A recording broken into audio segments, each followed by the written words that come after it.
நம்மள எத்தனை பேத்துக்கு ஸ்னோமேன் ரொம்ப பிடிக்கும். பார்க்கவே அழகா ஃப்ளஃபியாக இருக்கும்ல. ஆனால் இன்னைக்கு நம்ம பார்க்க போகிற ஸ்டோரி ஒரு ஈவில் ஸ்னோமேனோடதுன்னு சொன்னால் உங்களால் நம்ப முடியுதா? வாங்க நம்ம ஸ்டோரிக்குள்ளே போகலாம். எனக்கு தெரிஞ்ச ஒரு பொண்ணு இருந்தா. அவள் பேர் அனு. அவள் எப்பயுமே கிறிஸ்மஸ்க்கு அவள் ஊரில் இருக்கிற சர்ச்சுக்கு தான் ரொம்ப போவாள். அந்த சர்ச் பார்க்கவே ரொம்ப அழகாக இருக்கும். அன்னைக்கு ஒரு நாள் இப்படி தான் சர்ச்சில் மாஸ் முடிச்சதுக்கப்புறம் நடந்து வந்துட்டு இருந்தா. அப்போ யாரோ அவளை கூப்பிட்டுட்டே இருந்த மாதிரி ஃபீல் பண்ணா. பயந்தாவ எங்கேருந்து சவுண்ட் கேட்குதுன்னு சுற்றி முற்றி பார்த்தா அந்த சவுண்டு ஒரு காட்டுக்குள்ளேருந்து வர்றதை அவள் நல்லா கவனிச்சா.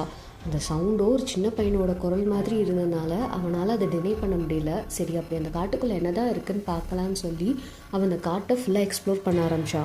ரொம்ப நேரம் அந்த காட்டிலே இருந்த அணுக்கு ஒரு ஸ்னோமேன் கண்ணில் பட்டுச்சு. அந்த ஸ்னோமேன் கிட்ட போகிறப்ப தான் அந்த ஸ்னோமேனில் ஒரு குட்டி பையன்னு தெரிஞ்சுது. ரொம்பவே பயந்த அனு அந்த பையன்கிட்ட போய், நீ யாரு, இங்கே என்ன பண்ணுறேன்னு கேட்டா. அந்த பையன்கிட்ட போன அணுக்கு ரொம்ப ஷாக். ஏன்னா அந்த பையன் வெள்ளையா, உதடு ரொம்ப பேலா, கண்ணு சிவப்பாக இருந்ததை நோட் பண்ணான். அந்த பையன் அணுவை பார்த்து கேட்டான், ஏன்க்கா சாண்டாக்கு என்னைய பிடிக்காதா? அதுக்கு அனு சொன்னா, ஏன் ஏன் அப்படி கேட்குற? அதுக்கு அந்த பையன் சொன்னான், நான் போன கிறிஸ்மஸ்லேருந்து சாண்டாக்காக வெயிட் பண்ணுறேன்க்கா. இப்போ வரைக்கும் சாண்டாவை பார்க்க முடியல.